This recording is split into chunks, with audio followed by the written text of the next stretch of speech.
বিধাননগর পুরসভার তৃণমূলের কাউন্সিলর দেবরাজ চক্রবর্তীকে ফের তলব করল কেন্দ্রীয় তদন্তকারী সংস্থা সিবিআই। বৃহস্পতিবার 25শে জানুয়ারি 7 ঘন্টারও বেশি সময় ধরে জেরা করা হয় দেবরাজকে।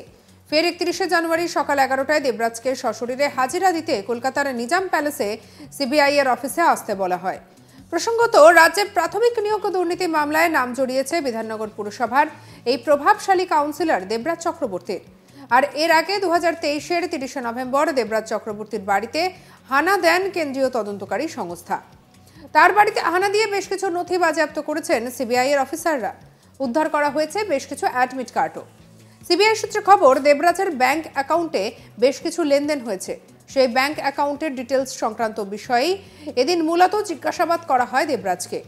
সূত্রের খবর, যদিও এই সন্দেহজনক লেনদেন নিয়ে দেবরাজের বয়ানে পুরোপুরি সন্তুষ্ট হতে পারেননি তদন্তকারীরা। 31শে জানুয়ারি দেবরাজকে তার ইনকাম ট্যাক্স রিটার্ন সহ আরও বেশ কিছু নথি নিয়ে হাজিরা দিতেও বলা হয়েছে।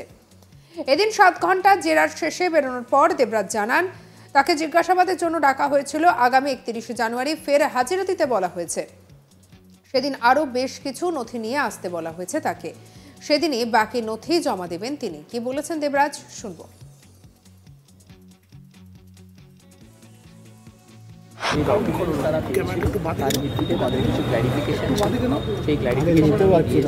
তারা আরও কিছু ডকুমেন্টস আমার থেকে চেয়েছেন, সেগুলো আমি 31st আমাকে আবারও আমি 31 তারিখে এসে বাকিটা আবার 31 তারিখ আপনাকে কখন আসতে বলা? 11টা।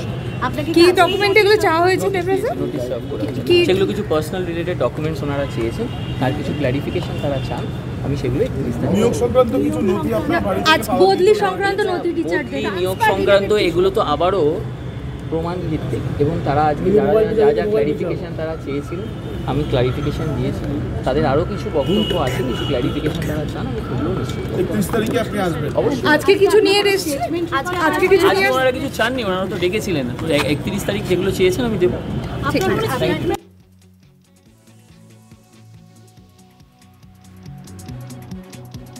দেবরাজ চক্রবর্তী বিধাননগর কর্পোরেশনের 7 নম্বর ওয়ার্ডের কাউন্সিলর।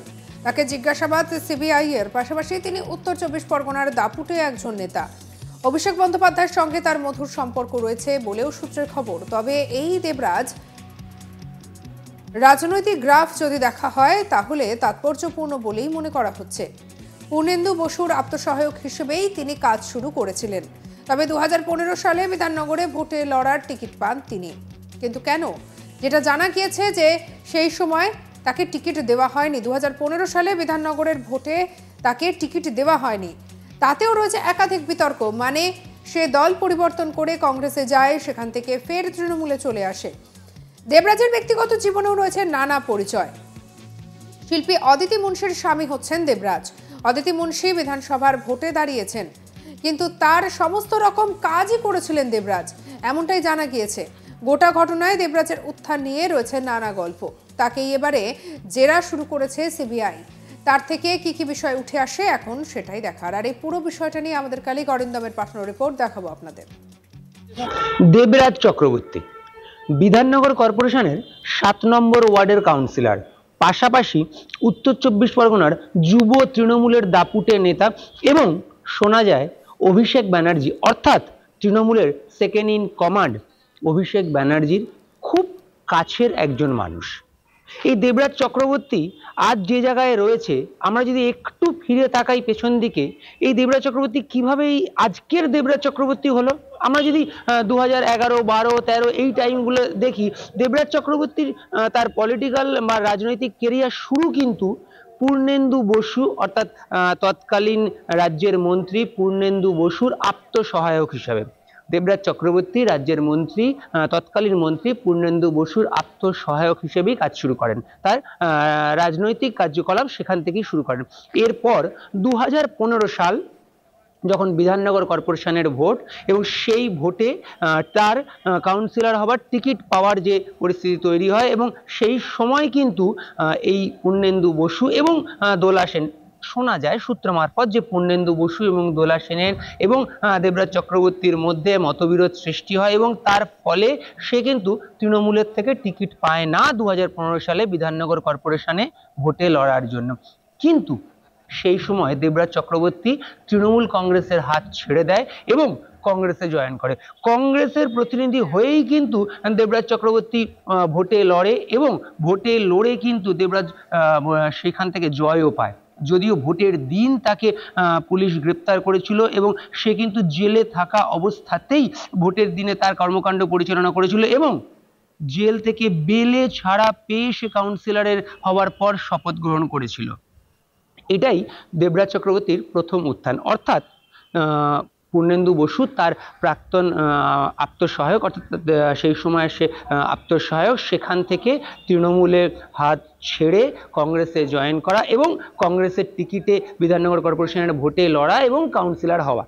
এরপর কিন্তু আমরা দেখতে পেলাম যে দেবরাজ চক্রবর্তী আবার তৃণমূল কংগ্রেসেই ফিরে গেল এবং তৃণমূল কংগ্রেসের হয়েই সে কিন্তু পরের বার অর্থাৎ 2021 সালে যখন বিধাননগর কর্পোরেশনে পুনরায় আবার ভোট হলো তখন কিন্তু তৃণমূল কংগ্রেসের হয়েই সে ভোটে লড়লো এবং তৃণমূল কংগ্রেসের হয়েই কিন্তু সে ভোটে জিতলো এবং কাউন্সিলর হলো। অবশ্যই এর আগে আমরা যদি দেখি যে দেবরাজ চক্রবর্তীর যদি আমরা একটু ব্যক্তিগত জীবন দেখি, না দেবরাজ চক্রবর্তী কিন্তু অদিতি মুন্সি, কীর্তন গায়িকা অদিতি মুন্সি তার স্বামী। এই অদিতি মুন্সির সাথে দেবরাজ চক্রবর্তীর বিয়ে হয়েছিল এবং পরবর্তীতে আমরা যেটা দেখেছি যে যখন এই শেষবার বিধানসভা ভোট হলো তখন কিন্তু অদিতি মুন্সি রাজারহাট গোপালপুর থেকে ভোটে দাঁড়ালেন, এমএলএ হিসেবে পদের জন্য ভোটে দাঁড়ালেন এবং সেখান থেকে তিনি জিতলেন। জিতে কিন্তু এই মুহূর্তে তিনি একজন বিধায়িকা। এবং যেটা আমরা সেই সময় দেখেছিলাম যে এই অদিতি মুন্সির ভোটে লড়ার জন্য যে কর্মকাণ্ডের প্রয়োজন ছিল বা যা যা করণীয় ছিল সব পুরো সেই রাজনৈতিক যে কর্মকাণ্ড সেটা কিন্তু একা দেবরাজ চক্রবর্তী সামলেছিলেন এবং দেবরাজ চক্রবর্তী কিন্তু সেই ভোট পুরো পরিচালনা করেছিলেন। এবং তারপর যেটা আমরা দেখলাম অদিতি মুন্সি কিন্তু বিধায়িকা এই মুহূর্তে, এবং যাকে মমতা বন্দ্যোপাধ্যায় পর্যন্ত সোনার মেয়ে বলে আখ্যা দিয়েছেন সেই অদিতি মুন্সি। বর্তমানে যেটা আমরা দেখতে পাচ্ছি যে দেবরাজ চক্রবর্তী এখন বিধাননগর কর্পোরেশনের শুধু একজন কাউন্সিলর নন, তিনি একজন এমএমআইসি এবং তিনি একটা বিশাল দায়িত্বও রয়েছেন। পাশাপাশি আমরা যদি দেখি তিনি যুবর নেতা, উত্তর 24 পরগনার যুবর নেতা এবং বিভিন্ন যে রাজনৈতিক ক্রিয়াকলাপ কর্মকাণ্ড তার কিন্তু দায়ভার তার উপরেই থাকে। আমরা যদি 21শে জুলাইয়ের দিকে ফিরে যাই, অর্থাৎ 21শে জুলাই যে তৃণমূল কংগ্রেসের বিরাট সভা হয় তার জন্য কিন্তু কিছুদিন আগে থেকেই বিভিন্ন জায়গা থেকে লোকেরা আসে এবং তারা যে থাকার ব্যবস্থা, অর্থাৎ সল্ট লেকে যে থাকার ব্যবস্থা করা হয় সল্ট লেক মেলা প্রাঙ্গণে, সেখানে কিন্তু দেবরাজ চক্রবর্তীর একটা বড় দায়িত্ব থাকে এবং এই পুরো বিষয়টা অর্গানাইজ করার দায়িত্বও কিন্তু তার উপরে থাকে। এবং অভিষেক বন্দ্যোপাধ্যায় যখন সেখানে দেখতে আসেন আমরা সেখানেও কিন্তু একাধিকবার দেখেছি দেবরাজ চক্রবর্তীর সঙ্গে তাকে আলোচনা করতে এবং পুরো বিষয়টা দেবরাজ চক্রবর্তী তাকে জানায় এবং সেই বিষয়টা কিন্তু আমরা দেখেছি যে দেবরাজ চক্রবর্তী সেখানে একটা গুরুত্বপূর্ণ দায়িত্ব পান। এইভাবে বলা যেতে পারে যে একজন আত্মসহায়ক, অর্থাৎ একজন রাজ্যের মন্ত্রীর আত্মসহায়ক হিসেবে নিজের জীবন শুরু করে, নিজের রাজনৈতিক জীবন শুরু করে আস্তে আস্তে একবার দল পরিবর্তন করে আবার পুরনো দলে ফিরে এসে বর্তমানে সে কিন্তু বেশ দাপুটে একজন নেতা এবং বেশ তৃণমূলের যে সেকেন্ড ইন কমান্ড যার কথা বলা হচ্ছে অভিষেক বন্দ্যোপাধ্যায়, তারও কিন্তু খুব কাছের বলেই শোনা যায়। এর পাশাপাশি যথেষ্ট গুরুত্বপূর্ণ দায়িত্বও কিন্তু সে নিয়ে থাকে। 30শে নভেম্বর 2023-এ বিধানসভার পুরসভার কাউন্সিলর এবং মেয়র পরিষদ দেবরাজের রাজারহাটের 3 তলার বাড়িতে সকাল 9টা নাগাদ উপস্থিত হন সিবিআই আধিকারিকরা। সেই সময় তিনি বাড়িতে নেই বলে পরিবার সূত্রেও জানা যায়। কিছুক্ষণ পরে দেবরাজ বাড়িতে ফেরেন। দেবরাজ ও তৃণমূল বিধায়ক তথা সঙ্গীত শিল্পী অদিতি মুন্সির স্বামী। কিন্তু এখন কথা হলো যে এই হানা শুরু হয় তখন অদিতি মুন্সি বাড়িতে চলে যান বাগুইহাটি থানার আইসি শান্তনু সরকার। তিনি ভিতরে ঢুকে কথা বলেন, তিনি সিবিআই আধিকারিকদের সঙ্গে কথাও বলেন। এবার যে কথাটা গুরুত্বপূর্ণ যে আইসি কিন্তু রিপোর্ট করেন মুখ্যমন্ত্রী মমতা বন্দ্যোপাধ্যায়ের কাছে। অন্যদিকে সিবিআই রিপোর্ট করেন কেন্দ্রীয় স্বরাষ্ট্র মন্ত্রক তথা মন্ত্রী অমিত শাহকে। বিধাননগর পুরসভার মেয়র পরিষদ তথা তৃণমূল নেতা দেবরাজ চক্রবর্তীর বাড়ি থেকে অ্যাডমিট কার্ড এবং সুপারিশপত্র পেয়েছিল কেন্দ্রীয় তদন্তকারী সংস্থা সিবিআই। একথা স্বীকার করেছেন খোদ দেবরাজ চক্রবর্তী। তবে পাশাপাশি তিনি জানান তার বাড়ি থেকে পাওয়া অ্যাডমিট কার্ড অথবা সুপারিশপত্রের সঙ্গে নিয়োগ দুর্নীতির যোগাযোগ রয়েছে কিনা সেটা প্রমাণ সাপেক্ষ। তার দাবি একজন পুর প্রতিনিধির বাড়ি থেকে অ্যাডমিট কার্ড পাওয়া বা সুপারিশপত্র পাওয়া প্রমাণ করে না যে তিনি নিয়োগ দুর্নীতির সঙ্গে যুক্ত। কোনো একজনের স্বাস্থ্য সংক্রান্ত বিষয় নিয়ে একটা রেকমেন্ডেশন লেটারও দেবরাজ চক্রবর্তীর বাড়ি থেকে বাজেয়াপ্ত করেছে সিবিআই। এ বিষয়ে দেবরাজ জানান, কোনো অসুস্থ মানুষের জন্য রেকমেন্ড করা যদি তার ভুল হয় তবে তিনি সেই ভুল বারবার করতে চান। কি বলেছেন তিনি, শুনব। গতকাল আপনার বাড়িতে সিবিআই তল্লাশির অভিযান চালিয়েছে এবং তল্লাশি অভিযান চালানোর পরে আপনার বাড়িতে কি পাওয়া গেল বা সিবিআই কি পেয়েছে? কিছু পার্সোনাল ডিটেলস নিয়েছে। আমি বিভিন্ন সংবাদ মাধ্যমে জানলাম যে সিবিআই সূত্রে খবর আমার বাড়ি থেকে নাকি নিয়োগ সংক্রান্ত কিছু এবং ট্রান্সফার সংক্রান্ত কিছু পাওয়া গেছে। একটা পৌর প্রতিনিধির বাড়িতে কারোর বায়োডাটা পাওয়া কিংবা কয়েকটা অ্যাডমিট কার্ড পাওয়া এটা প্রমাণ করে না যে সে রিক্রুটমেন্ট স্ক্যামের সঙ্গে যুক্ত, কিংবা কোনো একটা ট্রান্সফারের রেকমেন্ডেশন পাওয়া এটা যুক্ত প্রমাণ করে না। আমি যে কোনো তদন্তর বিষয়ে আমি প্রস্তুত। তারা যদি কোনো তদন্তের জন্য আমাকে ডাকে এবং এই তদন্তর পুরো সহযোগিতা করা, এটা আমার কাজ একজন দায়িত্বশীল নাগরিক হিসাবে, সেটা আমি করব এবং আগামী দিনে প্রমাণ হবে যে এটার সঙ্গে আমার কোনো রকম কোনো সাজিশ কিংবা যোগ নেই। না, অ্যাডমিট কার্ড বা রেকমেন্ডেশন লেটার সেটা কি পাওয়া সিবিআই পেয়েছে আপনার বাড়ি থেকে? কালকে আমার বাড়ি থেকে দুটো অ্যাডমিট কার্ড, আমি কোনো মিসলিনিয়াস মানুষ সে এসে হয়তো দিয়েছিল, সেটা হয়তো থেকে গেছে। সেটার সঙ্গে রিক্রুটমেন্ট স্ক্যাম কিংবা আদৌ তার চাকরি হয়েছে কিনা এটা তদন্ত সাপেক্ষ।